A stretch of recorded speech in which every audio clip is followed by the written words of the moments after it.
For hundreds of millions of years, long before anything resembling a shark with a movie franchise showed up, the ocean was already a genuinely terrifying place. Different eras, different oceans, different rulers, but almost every single one of them was built around the same basic idea. Get big, get sharp, and don't stop hunting.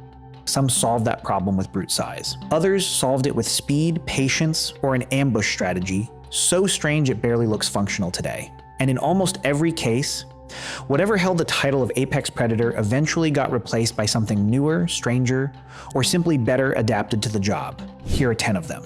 Moving roughly in order through time, from the earliest recovery after a mass extinction, all the way to the very last apex predator the ancient seas ever produced. Start in the early Triassic. Not long after the largest extinction event in Earth's history had wiped out the vast majority of life in the oceans. Into that emptiness came Thalattoarchon saurophagis, whose name literally translates to Sea Lord or Ruler of the Sea. At around 28 feet long, it doesn't sound especially massive by later standards, but its significance isn't really about size. Thalattoarchon is considered one of the very first true apex predators to appear after the extinction, filling a role similar to a modern orca, hunting other large marine reptiles roughly its own size, using teeth with 2 cutting edges instead of the simple cone-shaped teeth most earlier ichthyosaurs had. Its skull alone made up a disproportionately large share of its total body length, packed with some of the largest teeth known from any Triassic marine predator at the time. In an ocean that had only just started refilling with life, Thalattoarchon represented something genuinely new for the period. A predator specifically built to eat things nearly as large as itself. Rather than sticking to small fish and soft-bodied prey, the way most marine reptiles immediately after the extinction did. Its discovery pushed back the timeline for when this kind of macropredator role first appeared in the fossil record, by tens of millions of years earlier than scientists had previously assumed. Sticking with the Triassic, Nothosaurus takes a very different approach. At around 13 feet long, it wasn't a giant by any measure on this list. And it wasn't fully committed to ocean life either. Nothosaurus was a semi-aquatic hunter. Long, flexible neck, sharp interlocking teeth built for gripping rather than slicing, and partially webbed feet. More comfortable ambushing fish from rocky coastlines than roaming open water. Its body still retained functional limbs suited for moving around on land, unlike almost every other predator on this list, which had already committed fully to a flippered, fully aquatic body plan. Think less deep sea monster. More extremely successful ambush predator, patient enough to lie still along the shoreline and let prey swim close before striking. It's a reminder that not every prehistoric sea monster needed to be enormous to be dangerous. Sometimes patient and the right teeth did the job just fine. From there, things get genuinely strange with Tanystropheus, a Triassic reptile that looks like it shouldn't be physically possible. At around 20 feet long, more than half of that length was neck. An absurdly long, rigid structure made up of just a handful of massively elongated vertebrae, making up the majority of its body, attached to a comparatively small head and a fairly ordinary-looking body and tail. Despite that extreme length, the whole animal is thought to have weighed under half a ton. Remarkably light for something so long. For a long time, paleontologists debated whether Tanystropheus was even capable of swimming, given how impractical that neck looks for aquatic life. Current evidence, including the shape of its tail and the placement of its nostrils, suggests it likely stood in shallow water or along the shore, using that extreme neck length to strike at fish from a distance without needing to move its body and spook them. Essentially, fishing with its own skeleton, it's one of the more bizarre body plans on this entire list, and that's a genuinely high bar to clear. Moving into the Jurassic, Liopleurodon represents the classic image most people picture when they think prehistoric ocean monster, even if pop culture has wildly exaggerated its actual size over the years. Older documentaries once claimed lengths approaching 80 feet, sourced from a single fragmentary jaw fossil that was later shown to have been badly overestimated. Modern fossil evidence puts Liopleurodon much closer to 20 to 23 feet. Still an enormous, heavily built pliosaur, just nowhere near the scale it was once given credit for. What it lacked in exaggerated size, it made up for with raw bite mechanics. A massive skull, powerful jaw muscles anchored across a wide, flattened head, and an estimated jaw over 10 feet long on the largest specimens, more than enough to make it one of the dominant predators of Jurassic Europe's seas, regardless of the inflated Hollywood numbers. Also prowling Jurassic waters, but from a completely different branch of the reptile family tree was Dakosaurus, a marine crocodile relative nicknamed Godzilla in the press after its unusually tall, short skull was first properly described. At around 16 feet long, Dakosaurus wasn't the biggest predator of its era, but its teeth set it apart from almost every other marine crocodiliform of the time.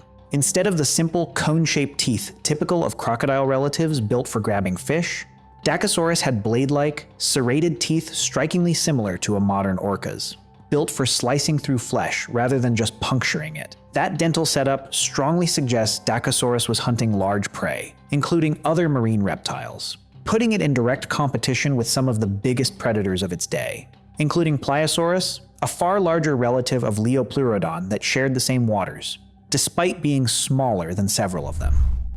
Sticking with giant marine reptiles, but jumping to arguably the most extreme size on this entire list, Shastasaurus deserves a category of its own. Some individuals of the largest known species, Shastasaurus sacaniensis, are estimated to have reached around 69 feet long, making it one of the largest marine reptiles ever discovered, genuinely rivaling the size of modern sperm whales, and for a long time considered the largest marine reptile known to science. And here's the twist that makes Shastasaurus stand out from literally everything else on this list. Despite its terrifying scale, it had a short, toothless snout. Rather than hunting large prey by force, current research suggests Shastasaurus was a specialized suction feeder, hoovering up soft-bodied cephalopods and small fish whole, using its enormous size mainly to dive deeper and stay underwater longer than smaller competitors.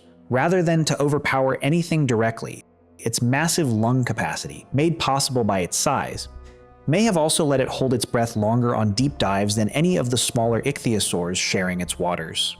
It's proof that in the ancient ocean, being the biggest thing around didn't necessarily mean being the most aggressive. Back in North America, but much later in time, Thalassomedon ruled a very different body of water, the Western Interior Seaway, the shallow sea that once split the continent in two during the Cretaceous. As a plesiosaur whose name translates to Sea Lord, Thalassomedon reached lengths of around 40 feet, a huge amount of which was neck, supported by flippers stretching nearly 7 feet long that let it move through open water with real efficiency.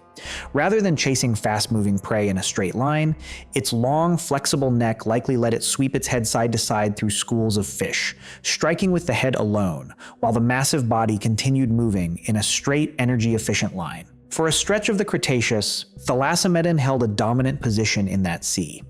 That position didn't last forever, though, as faster, more aggressive predators eventually moved in and reshaped the food chain around it, showing just how quickly even a sea lord could get pushed out by whatever showed up next. One of the predators that helped bring that shift was Tylosaurus, one of the largest mosasaurs to ever exist, reaching somewhere around 40 to 45 feet in length, built with a long, powerful body, paddle-like limbs, and a distinctively elongated, cylindrical snout used to ram and stun prey before biting down, Tylosaurus occupied the very top of the Western Interior Seaway's food chain by the late Cretaceous. Fossil evidence recovered from Tylosaurus' stomach contents paints a genuinely brutal picture of its diet: fish, smaller marine reptiles, seabirds, and even other mosasaurs, suggesting an animal with an extremely broad opportunistic appetite, and very little interest in staying in its own lane. One particularly famous specimen was found with the partial remains of a smaller plesiosaur, a shark, and a diving seabird, all still preserved in its stomach region, essentially fossilizing a snapshot of its last several meals in one place. And that brings us to Mosasaurus itself. Arguably the most famous name on this entire list, thanks to a certain dinosaur movie franchise, even though it wasn't a dinosaur at all, but a marine reptile more closely related to modern snakes and monitor lizards. Reaching somewhere around 50 feet long, with a second set of throat teeth built to drag prey further down its throat once caught, Mosasaurus was one of the dominant predators of the late Cretaceous seas, sharing the same waters as Tylosaurus, and eventually outcompeting many of the animals around it. We've actually already covered this one in a lot more depth in a previous video. The double set of teeth, the air-breathing ambush strategy, the whole story. So if you want the full breakdown, that video is worth checking out separately. For now, just know that by the time Mosasaurus was fully established, it was competing with, and often outcompeting, nearly everything else on this list. Finally, tens of millions of years after every single marine reptile on this list had already gone extinct, The ocean produced its most famous predator of all, Megalodon, living roughly 23 to 3.6 million years ago, long after the age of marine reptiles had ended and mammals had taken over the seas. Megalodon is generally estimated to have reached somewhere between 50 and 60 feet in length, with a bite force among the strongest ever calculated for any animal in Earth's history. Its teeth alone could grow over 7 inches long, serrated along both edges, and shaped for slicing through the thick blubber and bone of large marine mammals, which had become its primary prey once whales began spreading through the world's oceans. Unlike everything else on this list, Megalodon wasn't a reptile at all. It was a shark. Part of an entirely different lineage that had nothing to do with the ichthyosaurs, plesiosaurs, mosasaurs, or marine crocodiles that came before it. It represents something almost poetic about the ocean's history. After tens of millions of years of reptiles taking turns holding the title of apex predator, the final word belonged to a fish. So, stacking all 10 together, a pattern becomes pretty clear. The ancient ocean never really had one single ruler for very long. No matter how dominant any one predator seemed at the time, Thalattoarchon proved apex predators could rebuild fast after a mass extinction.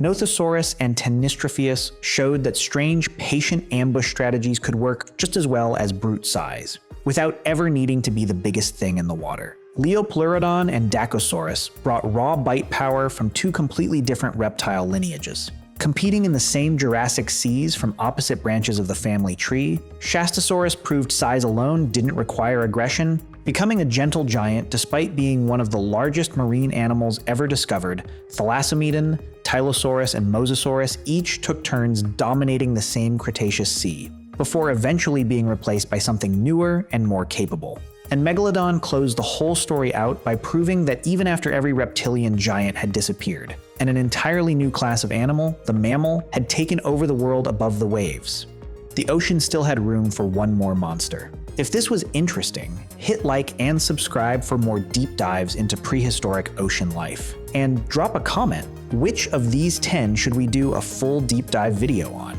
Or is there another ancient sea creature you'd rather see covered? Thanks so much for watching. See you in the next one.